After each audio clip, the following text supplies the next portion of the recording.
नमस्कार मित्रांनो, स्वागत आहे तुमचं आजच्या माझ्या मिनी व्लॉगमध्ये। आज धाराशिवला जात असताना अतिशय एक छान घटना मला बघायला मिळाली। चला तर मग मी तुम्हाला दाखवतो व्हिडिओमध्ये। पुढे एका मित्राची रिक्षा बंद पडली होती व दुसरा मित्र त्याला पाठीमागून टोचन करून पाय लावून पुढे नेत होता। खरंच मैत्रीची किंमत करता येत नाही।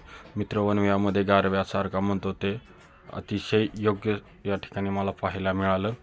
तर आपल्या गाडीच्या डिक्कीचा एक नट निघाला होता। चला म्हणलं आल्या धाराशिवला आधी बसवून घ्यावं, आपल्या मित्राचंच गॅरेज आहे। तात्काळ गाडीच्या डिक्कीचा नट टाकून घेतला व तसं चेनला तेल वगैरे करून घेतलं।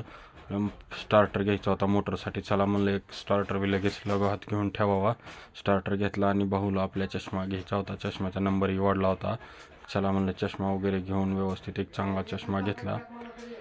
तर आज आमचे वर्गमित्रांची भेट झाली। तसा तर एक वर्गमित्र हा गावातीलच आहे आणि दुसरा हा आमचा वर्गमित्र तेरचा आहे। आम्ही जवळपास 6 वर्ष क्लासमेट होतो।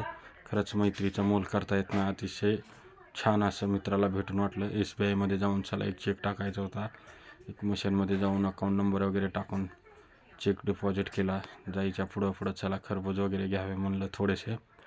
मग थोडेसे 2-4 खरबूज वगैरे घेतले आणि टाईम झाला होता। गाडी ही पेट्रोल मागत होती। चला म्हणलं गाडीलाही काहीतरी द्यावं आणि गाडीतही पेट्रोल टाकून घेतलं। टाईम झालेलं होतं, जवळपास 5-5:30 वाजत होते।